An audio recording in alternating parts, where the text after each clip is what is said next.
It seems like everybody's in a good mood this morning. I hope we can keep it that way. We need to call the meeting to order. Would everyone please stand for the pledge? Don't try. I pledge allegiance to the flag of the United States of America and to the republic for which it stands, one nation, under God, indivisible, with liberty and justice for all.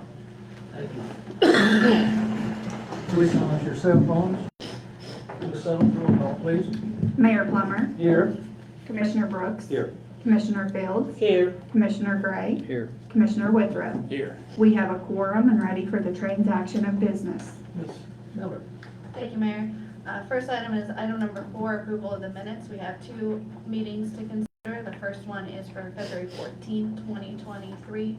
Are there any comments, questions, or concerns about the minutes as presented? If none, may I have a motion to approve? So moved. And I have a motion and a second. All in favor? Aye. All opposed? Motion carries. This brings us to item B, which is the meeting minutes for February 23rd, 2023. Are there any comments or corrections on those? No, may I have a motion to approve? So moved. A motion, may I have a second? Second. I have a motion and a second. All in favor? Aye. All opposed? Motion carries. That brings us to special presentations. Item A, we are going to defer at this point. Kevin and I met with Ms. Hutzel from the Waypoint Center a week or so ago just to hear about all of the services that is offered through the Waypoint Center. And through that discussion, we thought it would be great to give her an opportunity to come here to the commission and share what that program is doing for our community. But she has a family emergency, so she will not be able to join us today. So that will bring us to Director Campbell is here to talk to us a little bit about his role and things he does related to Bourbon County and emergency management. How are you doing, sir? Chief, you doing all right? Good morning, ladies and gentlemen. I believe the council had some questions on what emergency management was doing, or the activities that we have been doing. I know, EM is not any different than any other government agency. It's been through a lot of trials and hard times here in the last 3 years since Mr. Withrow opted out. So I'm gonna give him some of this credit. So in the last 4 years, unfortunately, we've been through 4 area managers. We've got a new director that just come in about 4 months ago, Jeremy Slinker, who came from the Kentucky State Police. So, there hasn't been a lot of leadership through the KYEM during the times of COVID. They say we're back on track, and I feel like we are. We've got a new manager, so I believe the training and stuff is now in place, and they're getting a proper training out here to the new directors and stuff like that to know how to handle the position and do things correctly. So I think we're moving in the right direction, but it is still taking some time. Do we have everything that we could possibly have in Bourbon County if there is a severe emergency of some type? I believe that we do. I feel confident that we do at this time. We do have a lot of support through the governor's office. Of course, the governor oversees KYEM.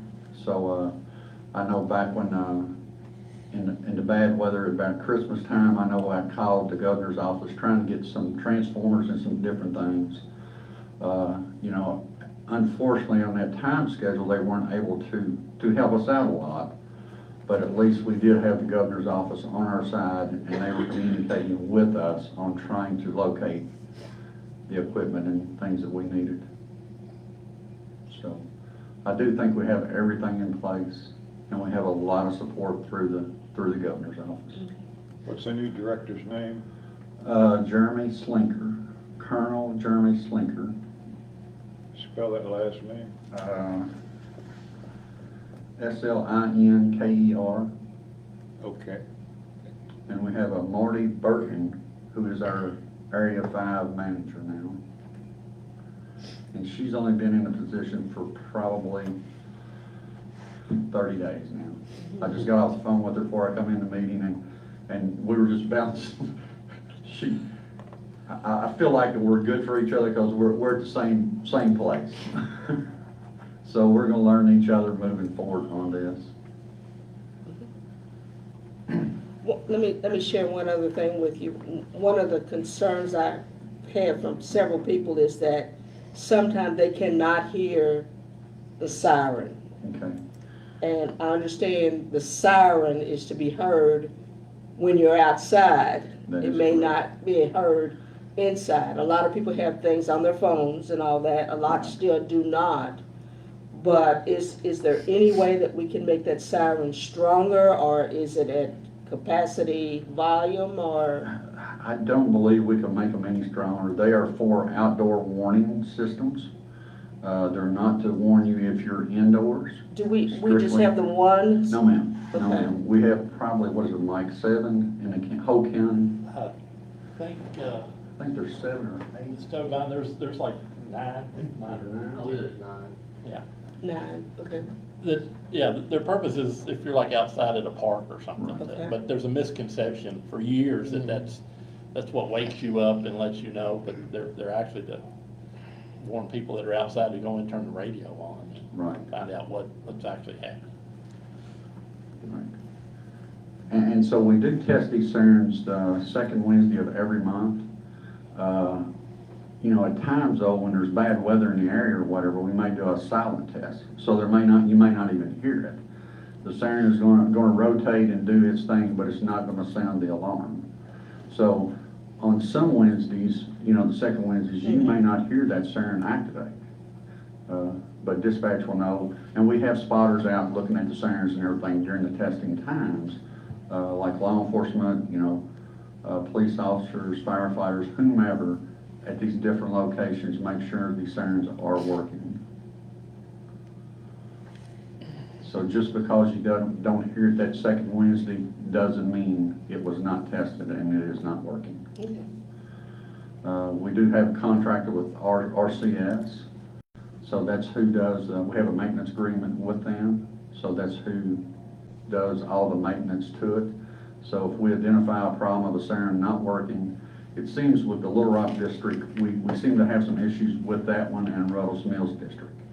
I feel pretty fortunate with the ones here in Paris. We're pretty consistent of them working consistently, but the outer lying areas seem to have a few more issues periodically of not working. And of course, RCS blames it on the batteries, but I'm not the expert in that division. These are relatively new, aren't they? The last 10 years or so, the sirens? Them sirens are probably, what, like 20 years? Has it been 20? They've been around for many years. They've been upgraded over time and expanded on. There was a period where everybody thought that, you know, when you got a grant, 40 or 50,000, the best thing to do would be buy sirens. Right. I personally didn't feel that way. I think we'd be better off buying weather radios and handing them out to people and having them in their house. Find out, but that's me. I'm kind of in agreement with that. The sirens, there is quite a bit of maintenance goes into these sirens. And it seems like throughout time, we've had these concerns and questions on whether they did work, they didn't work, they worked too late, they didn't work late enough. You know, it seems like there's always something going on about the way the sirens is operated or whatever, to where I would agree with the weather radar, or, you know, we've got rave here in the county, you know, a dispatch sets off rave. All that comes through the National Weather Service, you know, so, you know, and most everyone has a cell phone, so they should have them activation set up on their phone for a warning if there is bad weather in the area. What does your budget look like? got It's budget time, got so I'm shovels? asking, what does your budget look like? So there's 2 or 3, there's different ways to look at it. So we're funded through the state KYEM, we're funded through the federal. And them monies change periodically. If you're eligible for one thing, you may get a few more dollars, but it seems that you're working with federal, I'm sure y'all are aware of it. It takes a lot of time and effort to get these funds through the federal government. Now, the state, we seem to get money, you know, through Homeland Security a little bit, excuse me, a little quicker, a little easier. But you know, so we have a county budget here in the county. And it's probably about $30,000 a year for this department. Now, I'm not saying we use that every year, which we don't, I'll be honest, you know, but of course we have it there. If there was a large scale disaster or something like that, we would have them funds available through the fiscal court.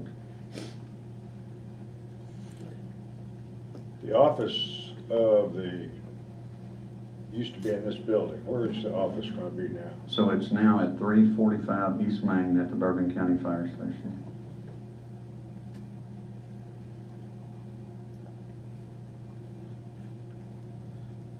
I will say that March 1st through the 7th has been designated as Severe Weather Awareness Week by the governor, and on March the 1st at 10:07 a.m., there's going to be a statewide tornado drill. Now, they won't set the sirens off, I don't think, but they are going to activate the weather radios to people's houses to let them know what to test. And that's an exercise that Bourbon County will participate in. So we will show, you know, I've already filed the paperwork for that, and show that it was an exercise that was held here in Bourbon County.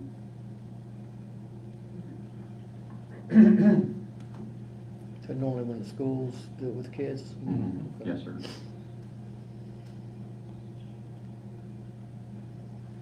Thank you, Lloyd. And I'll Thank go ahead and hand out here something that we'll be working on. So this here's the emergency operation plan for Bourbon County.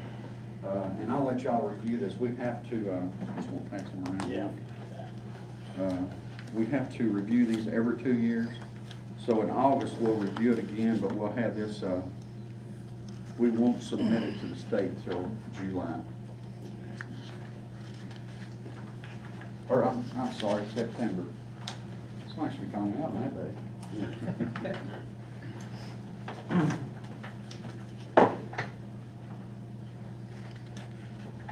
Chief Campbell, I appreciate you coming in and sharing all of that with us today. I know it's a very important topic, and with emergency management, it's one of those things you hope that we're preparing for something that we never have to use, but it's so important that we're ready when we do need to. So we have the Bourbon County plan. We have you guys as a tremendous resource. You've been responsive when I have reached out. We also work with the Bluegrass Area Development District on the hazard mitigation plan that has come before you all earlier in the year. And then as far as our departments go, a lot of them have their own individual plans, but it is an area that I'd like to see us progress in from a city standpoint of putting together our plans more holistically. It's a matter of identifying a resource who's going to own that project and move that forward. So that is an item on my radar that I think that we can in the next year or so look to make some improvements on. But of course, whenever there is a situation, we do an after action plan, which is not about fault. It's just about looking at whatever situation occurred and what can we do better next time to be prepared. So definitely, if someone has a question, just give us a call. We'll definitely sit down and go over and work through some of this stuff. We definitely want to have a good, solid plan in place in case something does happen. And you know, we welcome all the help we can get. Thank you, folks. Thank you. Thanks, Lloyd. That does bring us to item 6, our consent agenda. There are 5 items, items A through E, to be considered today. Would any of the commission like to remove any of these items to discuss separately? Hearing none, may I get a motion to approve consent items A through E? So moved. I have a motion, may I have a second? Second. I have a second, thank you. All in favor? Aye. All opposed? Motion carries, thank you. That brings us to our regular item agendas. The first item that we have is related to a power plant expenditure. So this is one that is a little, I don't want to say odd, but I guess I'm coming forward for pre-approval. So currently, City Commission approval is only at $15,000 or above. What we have here is there's some work needed at the power plant. And the cost to bring somebody on site from Fairbanks Morse, who is the creator of the engines that we have, to bring them on site for 3 days to do the assessment and some preliminary work, runs right at about that, just under that $15,000 mark. So rather than bringing them in and then if additional repairs need to be made, having to stop and come back for additional approvals, I was bringing this item up front to seek authority to bring them on site for this initial review and repair, and then to, if needed, have additional repairs, proceed with those, as long as they do not hit the $30,000 limit, which is the next step of required thresholds in our purchasing guidelines. So Darren is here if you have any questions about the nature of the repair, but that's what we're seeking to kind of gain prior authority before we schedule somebody to come on site with these items. I'd move we approve the expenditure of up to $30,000 for the work at the power plant. Thank you, sir. Second. I have a motion and a second. Are there any comments, questions, or concerns? All right, thank you. Stephanie, can you please call the roll? Commissioner Brooks, Yes. Commissioner Fields, Yes. Commissioner Gray, Yes. Commissioner Withrow, Yes. Mayor Plummer. Yes. Motion carries. The next item is really a discussion topic. Oops, pardon me, sorry. That I was asking for some direction and guidance as we look to move forward on our policy revisions related to how we handle utility billing adjustments. And so this is related to if there are leaks or how we handle situations of that nature. So in front of you, you have the language of the current policy, and then there are some staff suggestions. So the purpose of our public utility is to provide the best service possible at the lowest cost to our residents. You know, being a public utility, we are not a profit-driven motive. So when we set our rates based on the need that we have in order to operate our expenditures year over year and plan for any type of repairs or future development that we might need. So a lot of the times when we look at waivers of utility bills, they are based on a cost-driven item. For example, our water usage is tied to how much sewer gets charged. So if you have metered water come in, the assumption is it will go back out through the sewer, and we would treat that on the sewer side. So we're looking at the cost. It costs us to provide these resources, distribute them, treat them. So we do have some adjustment abilities when, for example, the sewer is not coming back to us. So that is often when you will see that we are recommending some possibility for adjustment, because if that sewer is not coming back to us, there's not a cost to treat it. Our adjustments typically don't provide for a judgment on whether the usage was beneficial to anyone. I like to use the example, if you go to work and leave the light on all day, there was probably no beneficial use to having the light on all day. However, there was a cost to the city to purchase that power, distribute that power. So it does get charged. Similar thoughts go through anytime we deliver water, anytime we take in sewer. So our adjustments don't necessarily have judgment calls on whether they are valid uses, and neither do our waivers. So we are looking to make sure we have policies that we can consistently administer across the board. And so they're just some items, because this hasn't been looked at in a while, that we would like to make some recommended changes on. So today, we're not bringing the policy for your approval. I just wanted to kind of walk you through, share some of our thoughts. If you all will indulge me for a moment. So, first thing I want to note is in the current policy language, it does still reference sanitation adjustments. That would be removed because that is not currently valid. We do not do sanitation in-house anymore. There has been, as an aside, some discussions about people who feel They would like to see us put the sanitation component back on the bill that the city handles, but that's another discussion for another day. So, as we shift over to this policy, which is highlighted, I wanted to kind of walk through a couple of things for you, and I'm gonna do it by color. The blue items really are just tweaks based on what we've seen. We've made a clarification that they can also provide proof that a repair has been done in-house. That has been the past practice, is they don't have to necessarily have a certified plumber. If they had a toilet leak, you know, it's something that they can show that their internal repairs were done as well. So we're just making note to accomplish what our current practice is. Clarifying that each of the billing cycle adjustments could cover 2 billing cycles. That's just a clarification of, we used to say 2 months. Our billing cycles don't fall in line with perfect months, and so we have occasionally gotten into discussions with people over them wanting to start from when their leak started to 2 months out from there, and that's just not how our system is working, so we want to clarify that. We want to make some additional clarification that adjustments won't be made if the leak is not resolved.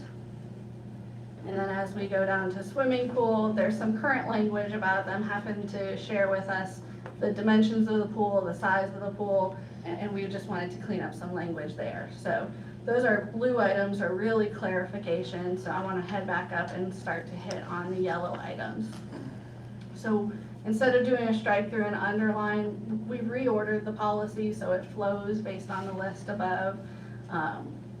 One of the items is the definition of the hidden leak. And this is an item that we'll come back and discuss further as well, but this is, our current policy as well is written that it's to adjust for hidden leaks. So this current language just goes on to further describe what that is defined as, and to go on to try to explain the idea that I talked about earlier, is the idea is if a hidden leak happens in the yard and it runs off into the groundwater, it's not coming back through our sanitary sewer system. And that's why it would be eligible for that adjustment. And the adjustment only occurs on the sewer side of the portion, because we still had to treat the water and deliver the water, so they still get charged for the water. That is not a change in our practice, that's just a clarification. We did add some language that if they don't have sewer service, they're not eligible for any adjustment, because we only currently adjust the sewer service, but that's some current challenges we have in communicating, is that some people who don't have sewer service are still looking for adjustments, which would not be eligible. What do they have? Water, Septic- they want the septic- water, right, septic.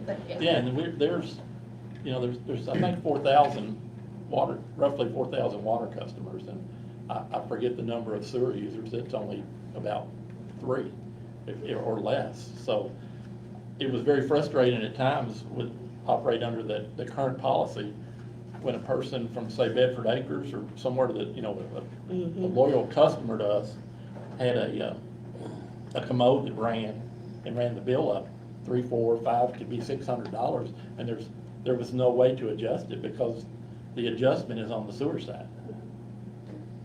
because the water was treated and delivered and used, so there's a charge for that. But then the sewer, there's no write-off component towards that, which is what we would normally discount. As I keep moving through that, the watering of new landscaping, I wanted to make a note that this is new language, but not new practice. So currently, they have allowed for, if somebody installs new sod, they would adjust the sewer side of that as well. Again, the water's going into the land, it's not coming back through our sewer system for treatment, but there was nothing in the policy language that guided that adjustment, so we're just doing some cleanup there, and that's what that language is indicating. A lot of the newer customers in the newer developments are adding a irrigation meter, which that way they're not an irrigation meter, you don't pay the sewage. The sewer side, absolutely, and especially for ongoing irrigation, you know, once you have the sod rooted, you want to make sure if you plan to continuously water.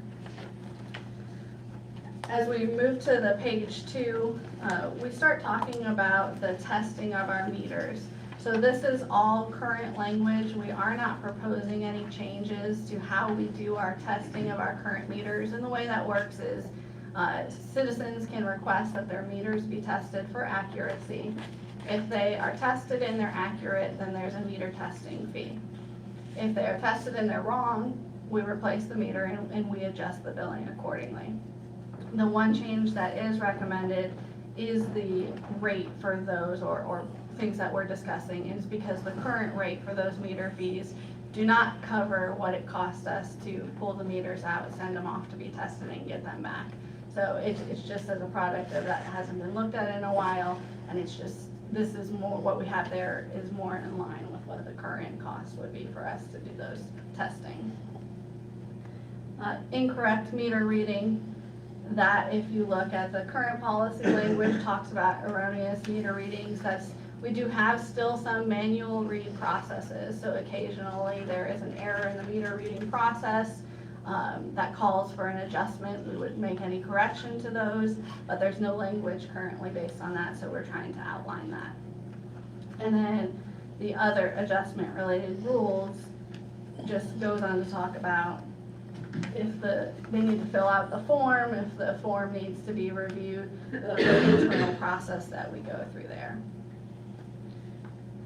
So then the last thing that I wanted to kind of highlight and then open up for discussions or thoughts of any amendments that you guys would like to see us consider before bringing forward the policy for you all is the language there in gray. So it currently says that adjustments will not be permitted for situations or activities for which usage cannot reasonably be ascertained or for faulty indoor or above ground outdoor plumbing.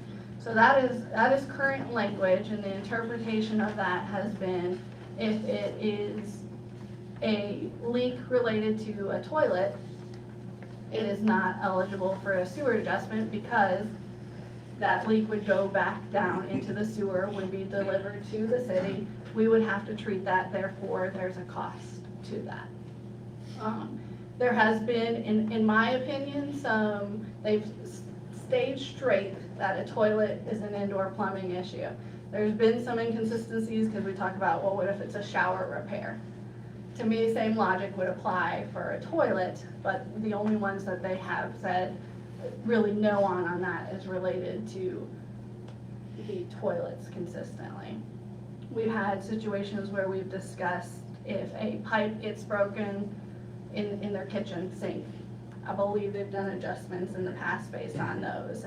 And so the language of the current policy, and at this time we're not proposing any changes to that, would be that if it's for faulty indoor plumbing, that would not be eligible for a leak adjustment.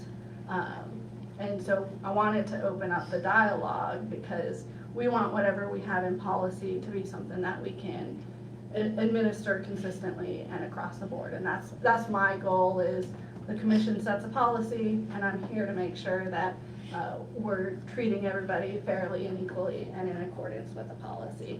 So these are a couple of items that I've seen and staff has seen as they've gone along the last couple of months that they think we can do some changes in language to, or if we wanted to seek if there was any suggestions that you guys would like to see incorporated into the policy, for any other adjustments that you would think would be appropriate.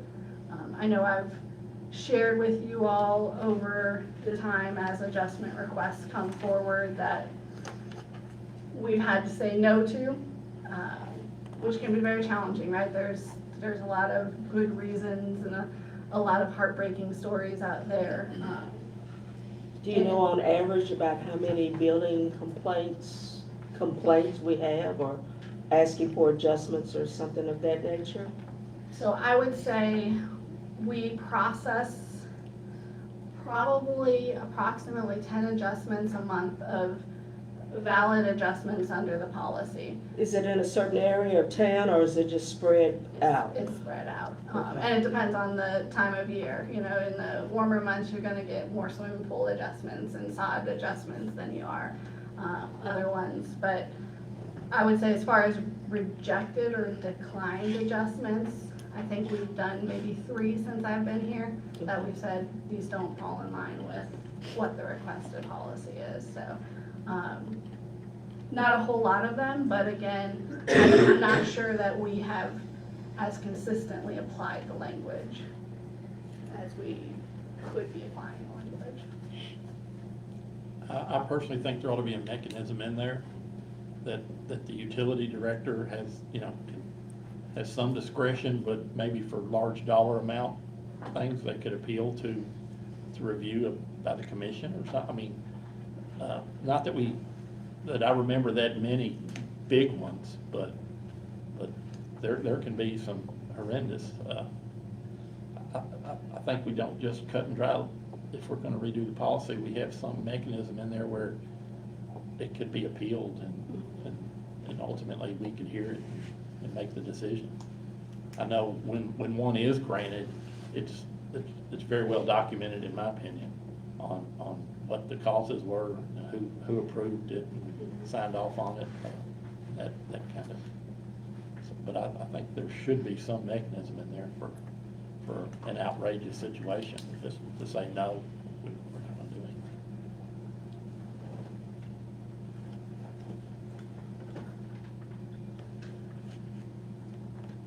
And I think we can draft some language to say, unreasonable consumption or something, we can try to find. I've seen some policies with language that I think we can probably bring back some models or some ideas to see where the level of comfort is for the commission on that item.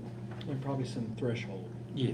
not $5. Right. A certain percentage above, standard, and what do we define the standard? The devil's always in the details, right? And I mean, with our newer system, it should be telling us if there's substantial flow of water that's not normal. And we have, as a note on that side, staff has been attempting when they have the availability to see those high usages or continuous usages, and they've started going out with tags to say, we don't know, but you may have a leak on your side that you may want to get looked into. That is a customer service effort that we are working towards. It is not something that we have a dedicated resource for, nor is it something that is required of us to do. It's just something that now we have that technology, we are doing our best to try to help find those leaks, because it's good for the system as well. The more leaks that are out there, the more draw that we have coming into the system that may not be necessary. So we cannot promise that we're going to be able to notify and get out there to 100% of the situations, but they are adding that additional customer service piece to their role. Thank you, ma'am. We'll bring this back for further discussion. Thank you. Yes.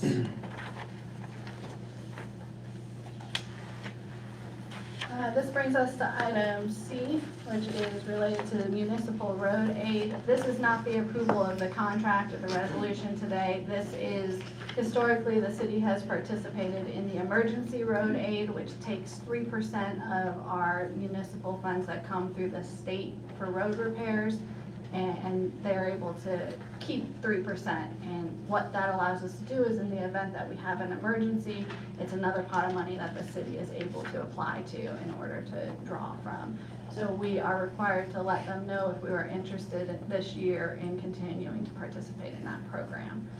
So that is what I'm bringing forward to you all to gain consensus that it's the intent to continue to participate in the emergency program. Yes. I would recommend we do it. We've used that money before. I remember, I think 2nd Street, when the road was undermined and the wall caving in, and then East Main and that curve, same situation, a wall that was falling in. We used those funds for that, so you just never know when you might need the emergency fund. Yeah. Great, thank you. So that brings us to item D, January financial. Thank you.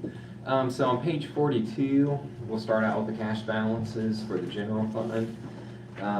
Total operating funds at the end of January were at 10 million. I'll just say 10.3 million. One thing I do want to kind of point out is I've moved some of the ARPA funds that I had segregated out in our savings account just up into the general use fund. So the 1,295,000 is basically what we have not reported to ARPA yet as far as using expenditures. That reporting period opens up April 1st, and really what we did on the first tranche is to use most of the police and fire salaries to say that that's what we're using the money for to reimburse the city for, and we'll do the same thing with that 1,295,000 that we have sitting in the savings account. Moving on to page 43 is you've got your actual compared to budget for this year, and then also have got some updated projections. Moving on to page 44. So at the end of January, we have total revenues of 7.6 million, just a little bit shy of obviously our budget at this point of 10.3 million. Still kind of projecting maybe be a little bit higher than our anticipated budget with our revenues, but still kind of working on those numbers. On the expenditure side, 5.5 million in total expenditures, still estimating right now to be about 10.2 million in expenditures, so might be just a little bit over on our projected right now. That's one thing over the next 2 to 3 weeks as we start working on the budget. I'll be working with department heads to kind of look at the projections and make sure we've got everything kind of in line as we head into the last quarter of the year. The next couple pages are something new. We'll probably try to do quarterly for you guys, but this is just basically a 12-month trailing average of our revenues, of our main revenues. So the first chart here just kind of rolls up the 4 main revenues areas: the property taxes, license fee, insurance fees, and then also the net profits. And like I said, I'll kind of update these quarterlies, but this is what I use to kind of look at our projections for the remainder of the year. The only one that I did kind of want to point out that we'll be kind of watching in April is on page 47, is our business profits. Obviously, if you look at April of last year, we had a collection of around 877,000, which is extremely higher than what we have ever had, and I think that was just a one or two time event. Haven't had a really chance to dig into that number, but obviously going to be kind of watching to make sure that that number is consisting right around the 370,000 or 300,000 that we've collected in the past. Moving on to page 48 is an additional new report that I'll be providing for you guys monthly. One thing our system doesn't do is it really cannot run a report that rolls up all the account lines and show kind of where we're at on an actual standpoint for each one of those lines compared to the budget. So this report here kind of is doing that for you guys, just to kind of review and look. Right now, the main goal is with the column that is entitled difference, is to make sure all of the numbers are in the negative.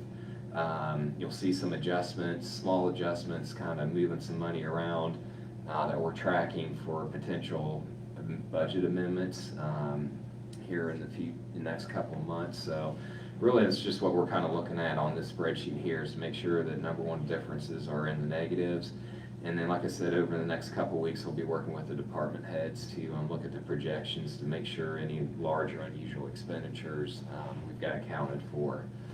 And then on page 51 is a debt schedule that, once again, this will be something that will probably come in quarterly. But as you can see right now, we started out on the general fund with right around 1.6 million in outstanding debt. We've paid off about 207,000 for that, and through the remainder of this year, we have about another 159,000 to pay down on the debt. And then you've got a 5-year schedule that just shows what our commitments are on that outstanding debt. The next 18 pages with all the detail for you. And I think what I'll probably start planning on is just emailing these detailed reports to you separately, so we kind of pull these out of the package, but you still have the same type of reports. So then on page 68 have the cash balances for the utility fund. Our total operating funds are at 1.2 million. You can see that we have kind of increased some of the, well, the reason why that has a big increase between the month is the timing of payroll. So we had a lot of money sitting in the payroll to pay our KRS contribution, and then also I think the payroll for Friday, February 2nd or 3rd is also sitting in there. So that's why you're seeing a large increase in the operating funds. Down in the restricted funds, I kind of pulled out our construction fund to show what we've got segregated out in the savings account, and then also what we've kind of set aside on the meter fee collection part of that. So as I've kind of said, since about March or April, we've been able to start really setting a lot aside into the savings on the utility funds, to the tune of what we've paid for on the high street, we did not have to do through financing. We've been able to pay for that all out of pocket, which was about $950,000 for that water line. On the electric meter fees, we do have some truck orders that are out there that'll kind of eat into that balance as well too, but that's one thing. We'll start showing some of those projections of what we have kind of designated on those funds. So then moving to page 69, same thing here again, is kind of a summary format of our revenues and expenses. As of right now, our actual revenues are at 5.6 million. Really, once we kind of start backing out the special projects that we have at the water plant and the for the transfer station, we're probably right on line where we are at our budget. Those two projects are running a little bit behind, so I don't know if we'll draw on the grants as much and or the loan funds as much as what we've anticipated on the budget. Our expenditures are at 5.8 million, so we are basically, our expenditures are exceeding our revenues by about 60,000 at this point in time. Our projections are still kind of looking really good for the utility fund by the end of the year. And then on page 70, what I've kind of done is, I know over the last 2 to 3 years we've been working on our rates and making those adjustments. So this schedule here is kind of looking at where we're at year to date, where we were at last year, year to date, and then what we anticipated with making those rate changes and everything. So, you know, just kind of projecting out right now, just real quick, like on residential water, with what we build. And one thing I want to do is start looking at the usage as well too, but we anticipated with our rate change on residential water being right around 1.1 million in billings and collections. Right now we're potentially projecting to be out about 1.5 million. So I think our usage is up in a lot of these areas, so that's why we're seeing an increase in our actuals and projections to what we had budgeted. So anyways, that will be something we'll keep you guys updated either monthly or quarterly with this type of report. And then page 71 is the exact same thing for the utility fund as far as a roll-up, line by line roll-up, so that you guys can see where we are at from an actual to budget standpoint at this point in time, and then also looking at where we're at on our projections. And then on page 74, we have our outstanding debt for the utility fund. We started out right around 4.3 million. We've paid down 99,000 for the year. We still have about 69,000 in commitment for the remainder of this year. And then you'll see the 5-year schedule payout and stuff on the debt as we move forward. And that's the financial reports for January. I don't think our usage is up on water. I think we got more accurate reading of what we're I mean, actually putting out. yeah, there's, The meter change, yeah. And it's we thought that when we went into it, that there were a lot of water was running through, we weren't getting paid for it. I think we got a more accurate. Yeah. I think we see that in our water loss percentages going down, but I do think we'll see as we start to identify more leaks and help people Yeah. identify more leaks. It'll I think we'll see the continue. consumption dip back down a little bit, and that's not necessarily a bad thing. Thank you, Brad. I'll move that we accept the financial report. Second. Motion and a second, all in favor? Aye. All opposed? Motion carries. Thank you. That brings us to Outside agencies, Lauren?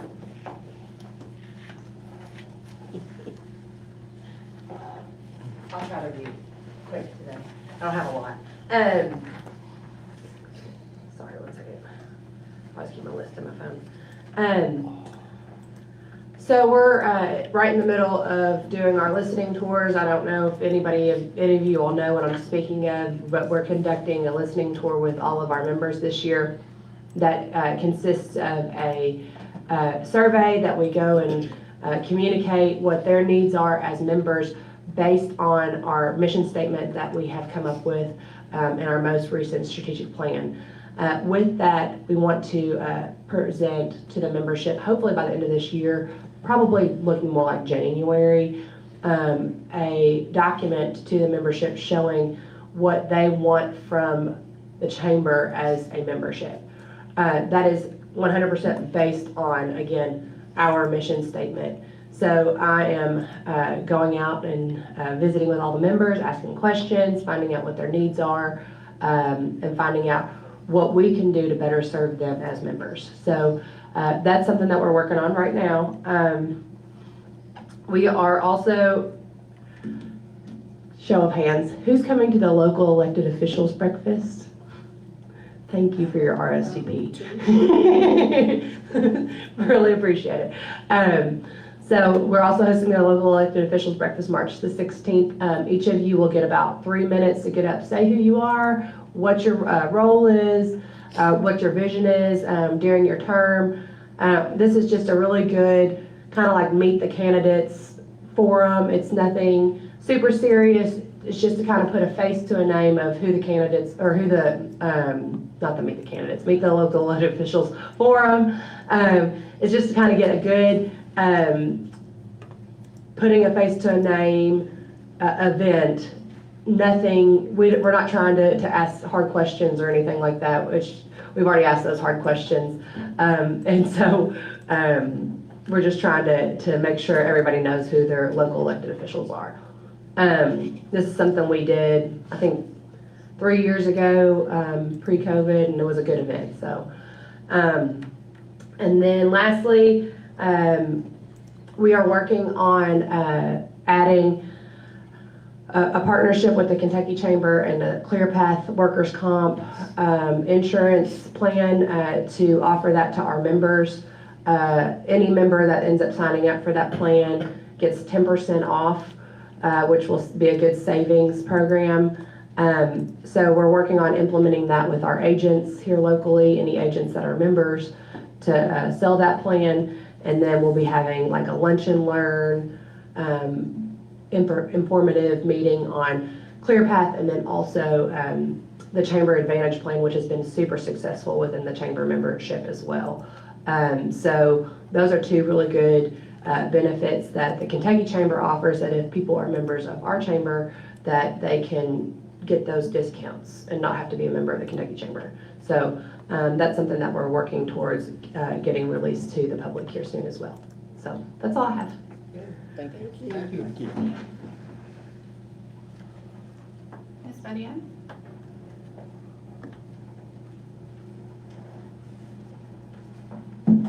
Morning. I only have one thing today. Just to remind you all that this Saturday is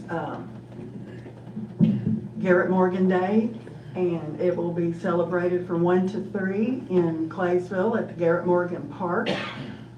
Garrett Morgan's birthday is actually March the 4th, so this year the event falls directly on his birthday, which is kind of cool. He was born in 1877, by the way, in case anybody is interested. The celebration is going to include invention-themed games, and the Paris and Bourbon County students are going to have projects showcased, and there's going to be a screening of a short film called The Inventor, and the weekly feeding program will also go on. The Voyage Movement will have their weekly feeding program. So if anybody has anything they'd like to contribute or help in any way, they can contact Arthur Newberry. His phone number is on the Facebook ad, so I won't give that out here. Also, tourism is going to be working with Sharon Fields, your new commissioner, who we are going to work on getting a stamp, United States Postal stamp, named for Garrett Morgan, which should have been done a long time ago. Sharon has some paperwork from, or knows to where we can get some paperwork from the past where they started the process but never finished it. So we're going to finish it and get that taken care of. And this is the 100th anniversary of the stoplight, and Garrett Morgan sold that invention to GE for $40,000. So, Which was a lot of money back then. back then, I think I read somewhere it was worth, it would be equal to $160,000 nowadays. So 40,000 back then was a lot, but just think what it could have been. Anyhow, any questions? Thank you, ma'am. Thank you. Thank you. Ms. Andrea? Good morning, everyone. Good morning. So just a couple of updates.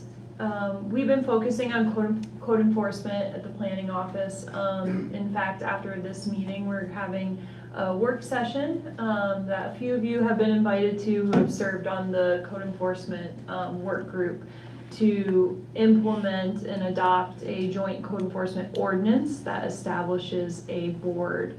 And so that group will meet at 11 a.m. We're getting really close to being able to bring the ordinance to you all for adoption. Of course, that ordinance will also have to go to the Bourbon County Fiscal Court and the City of North Middletown City Commission because it is joint.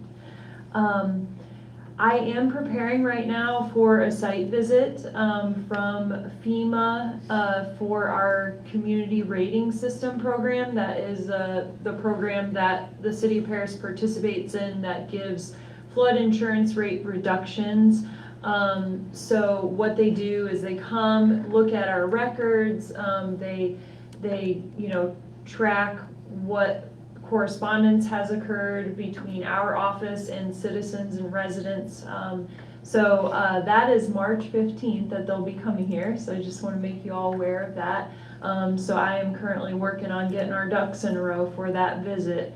One thing to make you aware of is that our office is currently preparing to send a mailer out to flood-prone properties that are located in the City of Paris, to real estate agents, insurance agents, and banks as well. So that is one thing to expect. In those letters, it has information about flood insurance, how to look up properties to see whether they are flood prone or not. And of course, it has my contact information in there for anyone that has an issue. Last thing on that topic, I just want to make everyone aware, the City of Paris does have a flood damage prevention ordinance. So that restricts what activity can occur within the floodplain. So just for general information, any sort of activity, even if it's placing a temporary building in a floodway or adjacent to a creek, etc., those are all activities that have to come through our office and to the State Division of Water as well.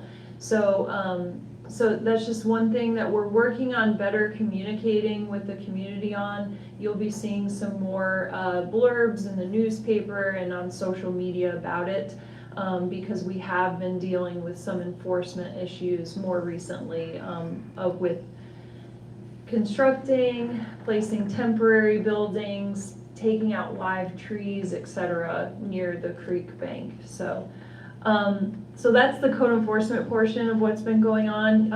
Of course, you all will notice that there is construction activity occurring over near Walmart. That is the new Magnolia Trace development. That is 47 new townhomes is the first phase of that development. And then we have 2 commercial developments that have been approved by the Planning Commission in the last month. One is an urgent care facility called Fast Pace, which will be constructed in the Walmart complex adjacent to Dairy Queen.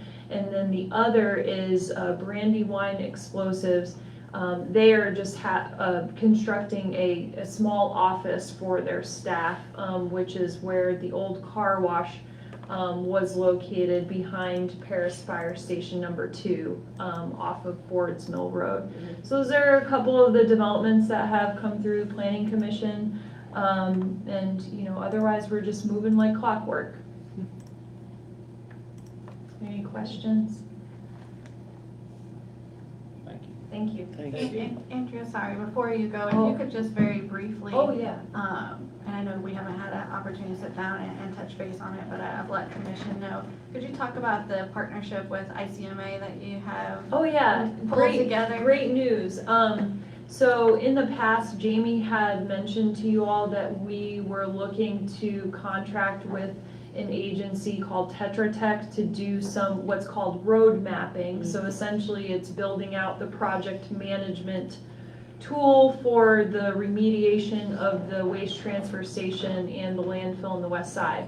In the past week, we actually learned that that expense is not going to be necessary. This group called ICMA, which I'm sorry, I don't know what it stands for off the top of my head, but they are The International City Managers Association. Thank you, because you are a member, yeah. So this organization, they contract with EPA as well as Tetra Tech, and so we learned that these services are going to be offered at no cost to the city. So, yeah, so they're gonna be helping us with planning, and that's gonna include help with community outreach, informational sheets, a lot of things to keep the communication between the neighborhood, community leadership, and others who are participating in this project all on the same page, because there's a lot of wheels in motion right now. So they will be starting on that in the next couple of weeks.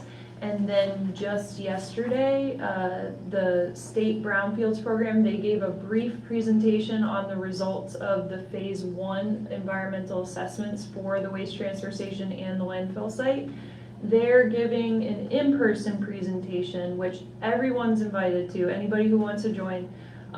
It'll be on March 20th at 6:30 p.m. at the Paris Independent School cafeteria. So they're going to give the same presentation in person and give an opportunity for the neighborhood and any other interested individuals the ability to ask questions and just to better understand what the report findings are and what it means for us moving forward. So there's a lot in motion right now, but that learning that expenditure would not have to fall on the city was wonderful news. Thank you for that prompt. Okay. All right, Gordon, you have a quick update for us? I do. Not off the press, Paul. Well, first thing, we received last Friday a confirmation of award, confirmation of award on our PDI program that we submitted to Frankfurt for the Regional Industrial Park for Nicholas County. It was tentatively, it's based on population, but the tentative award is somewhere between $675,000 and 675 to 700,000, and that's, as I said, based on population. And there's a lot of steps we've got to go through to get the money yet. They're gonna have a webinar this week to try to educate everybody on the next steps. We received bids last week on the connector road from the bypass to Industrial Park. We got 4 bids. The lowest one we're gonna meet with tomorrow is Stanford Builders out of West Liberty. Their bid was $2,093,000. The next one was Frederick and May, who's the contractor on 460. Their bid was $2,512,000. ATS Construction out of Lexington, their bid was $2,521,000. Hinkle out of Paris was $2,662,000. And like I said, our budget was, for the construction only, was $2.5 million.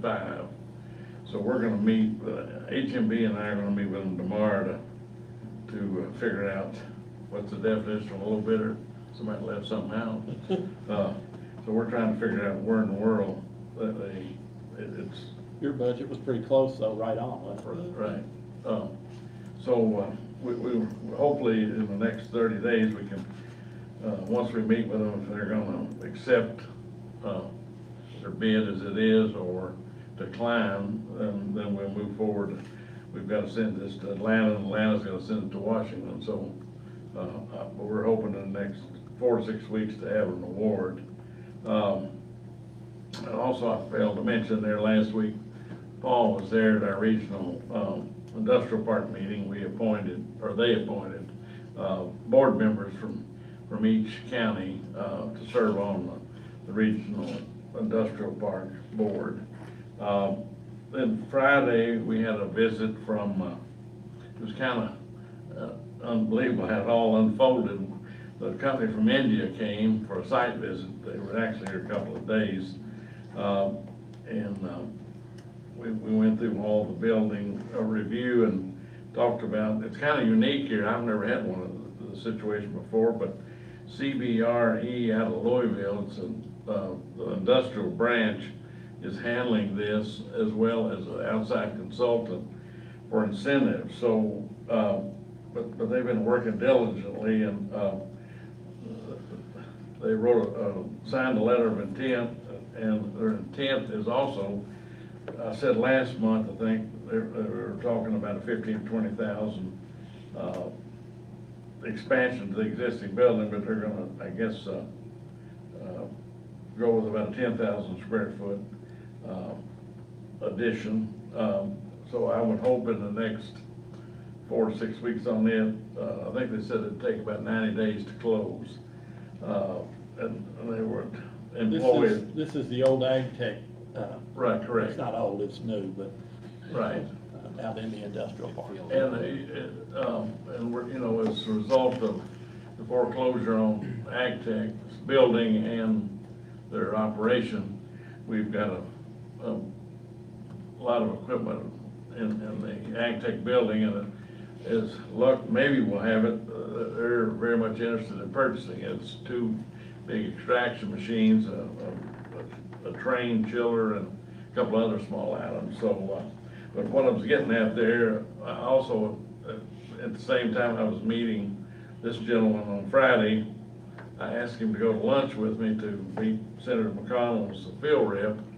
And as it turns out, he's trying to get a couple of engineers from India over here, and they said it'd be 2 years before he could get the visa. So she gave him some information. He's gonna fill out the paperwork. She thinks she can shorten it to 6 weeks. So we hope. Of course. So, and let's see here, if I missed anything else. I think that's it. It's kind of unique with what I said there about the CBR. They've got another company that's looking here. And I didn't know that consultants existed on incentives. I thought it was always handled through the project managers at the cabinet, but in this case, it's an outside company as well as an outside real estate firm handling all the details. So, Gordon, when people come for site visits, who pays for that? When they come, you know, lunches, maybe hotel rooms, or they need They're cars on their- or whatever? they're on their own, Okay, but we did buy lunch. okay, all right. So, but it was quite interesting as it all came together there. He was just down the dumps about what was he gonna do, because he didn't feel comfortable. He's, I guess, the operations guy, but he's not really that technical. And he was trying to figure out, what am I gonna do to get someone to come evaluate the building besides me and evaluate this equipment, you know, but so hopefully, we'll narrow it down to 6 weeks. Do you have any indication of how many jobs it could potentially? 40, we'll start out with. This will be, something I forgot to add, this is their first facility in the United States. So they're hoping to, expand. They started out wanting to extend the building to the back, but it was just too expensive at the outset, so they decided to go with the, and you still back? Yeah. Didn't they talk to you about the building expansion being at the end of the parking lot, for the lack of a way to put it, but I hope this other company that's looking, and I won't get into it yet because we don't know that much, but it would be through the same company, CBR. They've given us their site selection division, so that's all I have. Anybody have any questions? Thank you so Thank you, much. Gordon. Thank Much you. appreciated. Alright, that brings us to city staff. Anybody out there have any items for update? No? We'll round the table here then, Stephanie. Yeah, since we're still on that debt schedule up there, a couple weeks ago, we had a meeting with the RSA advisors, just to get introduced for Jamie and also Kevin as well too. Some of the things we discussed were looking at the long-term debt. Obviously, we've got the $2.5 million for the water meter project that's maturing here in 2024, and then also the KBC bond there of, right now it's at 1.2 or 1.3 million. I think there were some original intents to maybe, as those were becoming callable or maturing, looking at some financing options on those. So we're gonna hopefully start doing some discussions with them on looking at that debt structure. And then also too, the other thing we kind of started talking about as well is, especially on the general fund, as we have started to accumulate some cash balances in our savings, having them maybe come to the commission and look at some proposals as far as looking at some U.S. Treasuries, nightly investments, monthly investments, rolling out some of that balance to maybe earn a little bit more interest in what we have. And also too, in our construction account, as I kind of pointed out, obviously we've been building up on those electric meter fees. We do have some commitments coming up maybe in about 12 to 18 months on some trucks, but also looking at some of that balance to maybe roll that over in just some secure U.S. Treasuries with higher interest rates to help us cover the cost of those purchases as well too, so. Good deal. And that's it. Thank you. Not a lot for me today, just a reminder, if you'll tag your calendar for March 15th at 5:30, that's when we are tentatively planning to have our joint meeting with the fiscal court to discuss the joint funded agencies and their budget requests in the upcoming year. Location to be determined there, but I meet with Judge Williams later this afternoon. That'll be one of the items we talk about. I'm hoping that we can do it at the library, which would have audiovisual capabilities as well as the space that we would likely need for that. So stay tuned. We'll let you know where that location is going to be. All happy? Nothing. Nothing. All right, are there any other items to come before us today? Hearing none, may I get a motion to adjourn? So May I have a second? Second. All in favor? Uh, Thank you. Forget about this stuff.